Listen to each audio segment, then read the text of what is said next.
Now, ChatGPT can assist data scientists in modeling by providing suggestions for different types of models that may be appropriate for a given data set, as well as providing guidance on the input parameters and settings that should be used when training those models. It can also help with feature engineering by suggesting new features to include in the model or providing insights on which existing features are the most relevant. Additionally, ChatGPT can also be used to generate code for implementing the chosen models in a variety of programming languages such as Python, R, and many more. Finally, ChatGPT can assist in model evaluation by generating reports and visualizations that help to interpret the model's performance and results.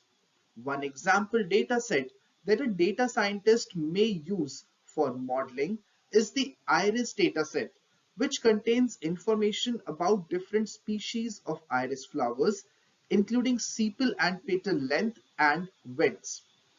This dataset can be used to train a classification model that can predict the species of a given iris flower based on its physical characteristics.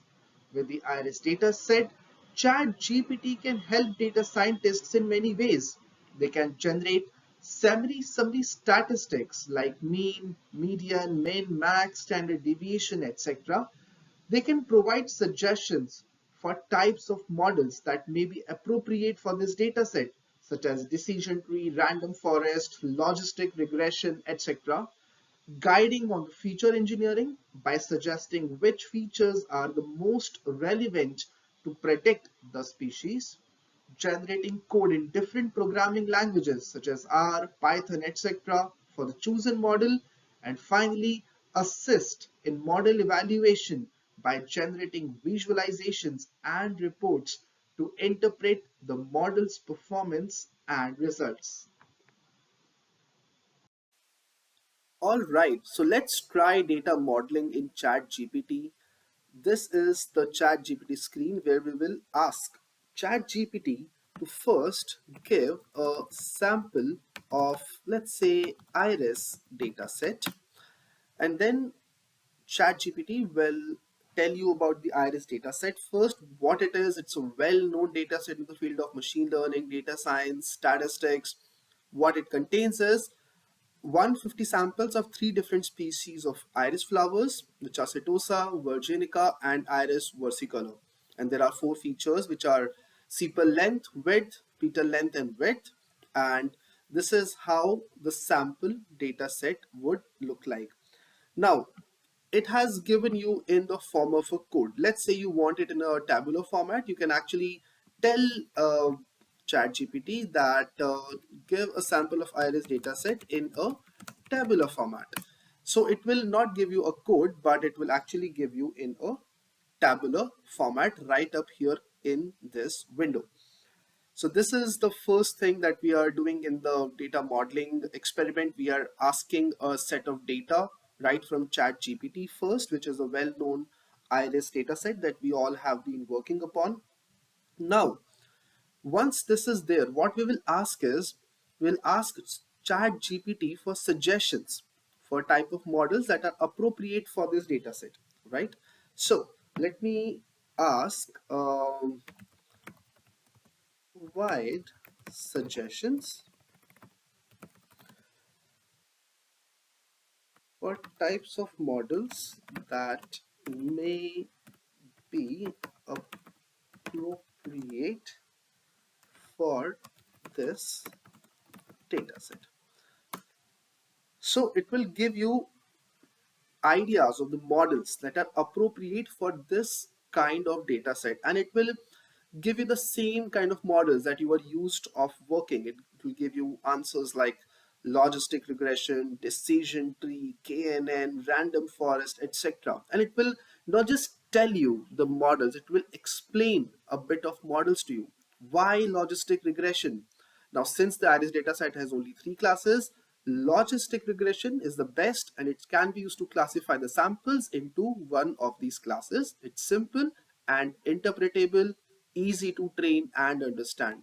And it will tell you all of these models, what model can be used. Now, let's ask ChatGPT to generate a code in Python for logistic regression. So the first step we did was get a data set from ChatGPT. Second is what are the best models to use? And then ask ChatGPT to write a Python code for the best model. So let's ask ChatGPT to generate a code in Python for logistic regression. And it will give you the code in a proper formatted, color coded way, which you are used to when you are using your Python in any of the code editors. The best part is it will give you code in a properly formatted way with comments, and it's easy for you to just copy the code where the code will be copied, and then you can use it further. So it's as simple as that. You have seen that, yeah, logistic regression is the best choice. And then let's get the code for logistic regression. Not just that, ChatGPT will also tell you what they did.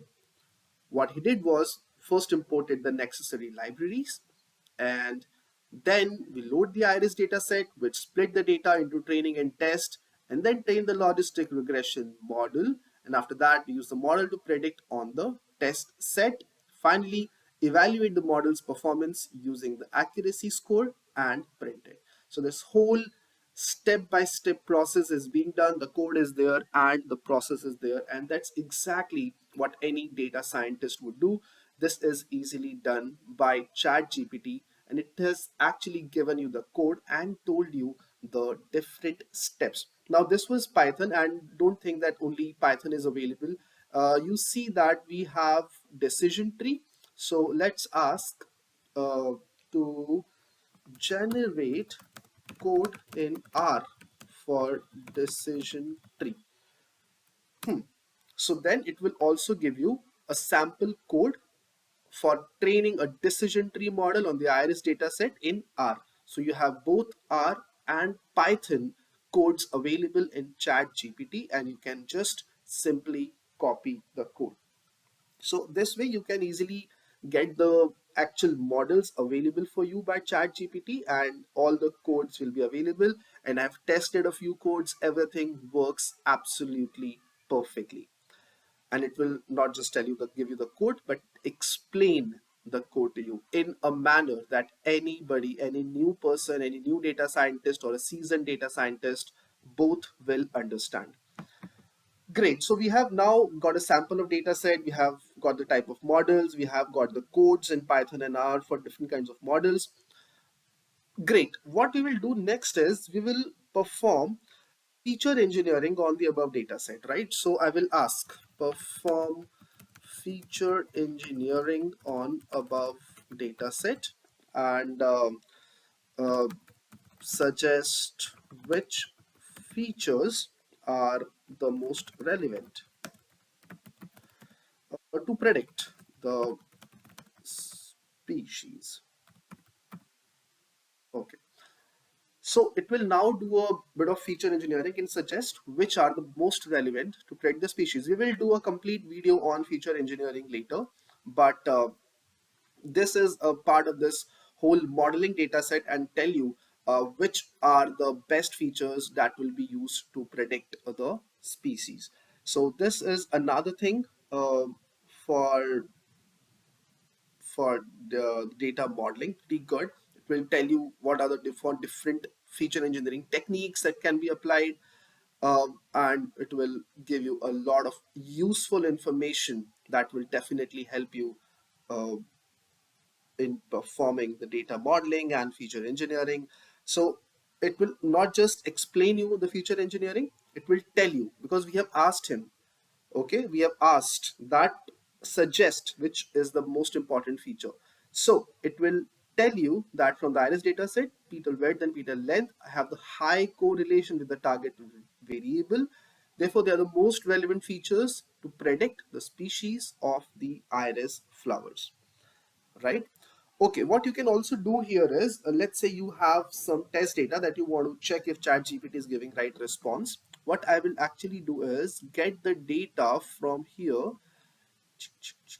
Okay, and what I will do is I will give them this data, and then I will tell that predict, because I have not given the species, I have only given the first four. So I will ask ChatGPT to predict the species for the test data set above. So we know that we know the answer. So we will get the response immediately in a while. Now, for the test dataset provided, the feature of sepal length, sepal width, petal length, and petal width, they have the highest correlation, and based on the above data, the species of the flower is Iris setosa. Great, and that's exactly the answer as we have seen over here. The species is Iris setosa. So it has answered correctly, and not just answered, but it has explained correctly. The last thing we will do in the data modeling lecture is ask a little more complex question. I will ask how to create a confusion matrix on the iris dataset, right? So let's ask ChatGPT and let's see what confusion matrix is, and not just that, how to create it on the iris dataset. Now, a table that is used to define the performance of a classification algorithm. We have seen confusion matrix in a lot of different machine learning softwares, and we have I have a lot of other courses where I'm talking about confusion matrix, and I've given examples on creating it. Here we are provided with a complete code of how to create a confusion matrix, and that's exactly what I want. I just need the code and I can use it in Python to create the confusion matrix. And not just that, there are different softwares like there is a lot of automatic machine auto ML softwares that gives you the confusion matrix directly.